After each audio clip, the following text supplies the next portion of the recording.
আলহামদুলিল্লাহি রাব্বিল আলামিন ওয়াসসালাতু ওয়াসসালামু আলা রাহমাতিল আলামিন।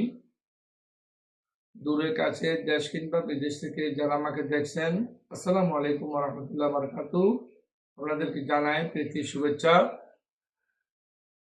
এক সংগঠনের কর্মী প্রশ্ন করেছেন যে নেতার আনুগত্য করতে হবে কিনা বা নেতার নির্দেশনা মানতে হবে কিনা।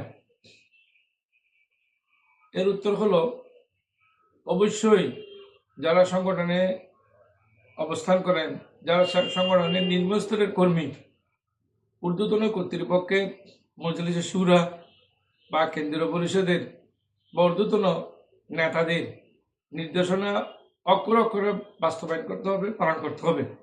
এর বাইরে যাওয়ার, নিজে সিদ্ধান্ত দেওয়ার কোনো সুযোগ নেই। এ ব্যাপারে আনুগত্য করতে হবে। এ ব্যাপারে হযরত ওমর ফারুক রাদিয়াল্লাহু তাআলা আনহু বলেছেন, ক্বালা ওমর ফারুক রাদিয়াল্লাহু তাআলা আনহু, লা ইসলামা ইল্লা বিল জামাআহ। কোনো ইসলাম নেই দলবদ্ধ ছাড়া। দলবদ্ধ হতে হবে। বলা জামাত ইল্লা বিইমারাতিন। আর কোনো দলবদ্ধ নেই নেতৃত্ব ছাড়া। বলা ইমারাতা ইল্লা বিতাআতিন। আর কোনো নেতৃত্ব নেই আনুগত্য ছাড়া।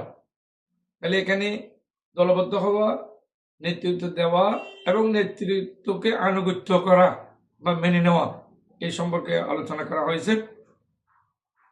আজ মুসলমানেরা বিভিন্ন দেশে কষ্ট পাচ্ছে কেন? নেতারা আনুগত্য করে না বিধায়। মুসলিম নেতারা একজন আরেকজনের আনুগত্য করে না, বা সংগঠনের কর্মীরা নেতার আনুগত্য করে না, বরং সংগঠনের কর্মীরা আলাদা একটা সিদ্ধান্ত দিয়ে দেয়। দুই, এ ব্যাপারে যে আমিরের যে আনুগত্য করতে হবে, নেতার আনুগত্য করতে হবে, এ ব্যাপারে এসেছে মাইয়ুতিল আমিরা ফাকাত আতানি। রাসূল করিম ইরশাদ করেছেন, যে ব্যক্তি আমিরের, নেতার আনুগত্য করলো, সে আমার আনুগত্য করলো। কারণ উলামায়ে কেরাম তো ওয়ারাসাতুল আম্বিয়া, নবীর ওয়ারিস। ওমাইয়াসিল আমিরা ফাকাত আসানি, যে নেতার আনুগত্য করলো না, বরং নেতার বিরোধিতা করলো, সে আমার বিরোধিতা করলো। এটা বুখারী শরীফের হাদিস। কারণ কি? হক্কানি রব্বানি আলেম ওলামাগণ যেখানে নেতৃত্ব দেন, সেটা মেনে নিতে হয়। ওরা কোরআন সুন্নাহর বিরুদ্ধে, কোরআন সুন্নাহ বিরোধী কোনো ধরনের নির্দেশনা দেন না, বরং কোরআন সুন্নাহর বিরোধী দিলে তখন মানা ওয়াজিব নয়।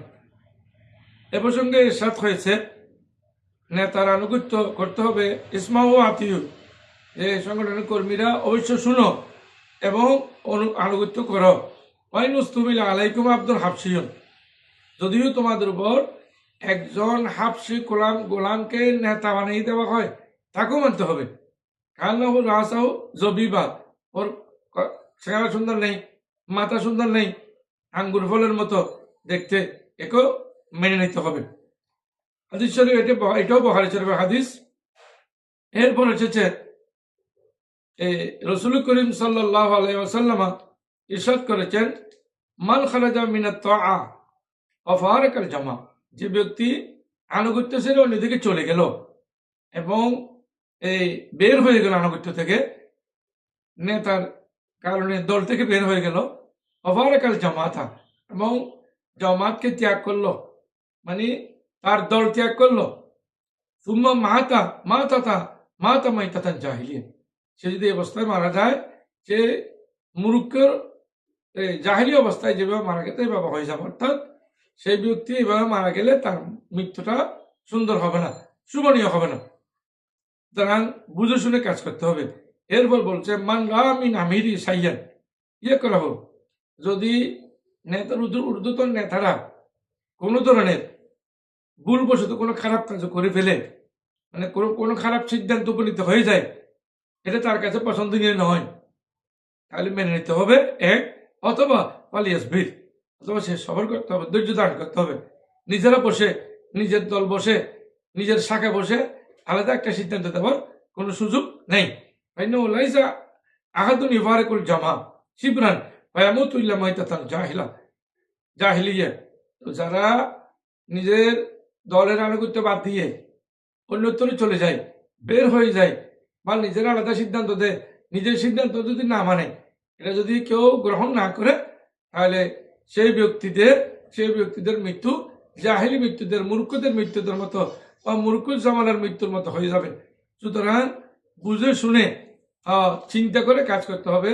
আল্লাহ রাব্বুল আলামিন আমাদেরকে ঊর্ধ্বতন নেতৃত্বের এবং হক্কানি রব্বানি উলামায়ে কেরামের নেতৃত্ব মেনে নেওয়ার, ওনাদের বুদ্ধি পরামর্শ অনুযায়ী চলার, ওনাদের সিদ্ধান্ত মোতাবেক কাজ করার জন্য আমাদেরকে তৌফিক দান করুন। আমিন। ওয়া আখিরু দাওয়ানা আলহামদুলিল্লাহি রাব্বিল আলামিন।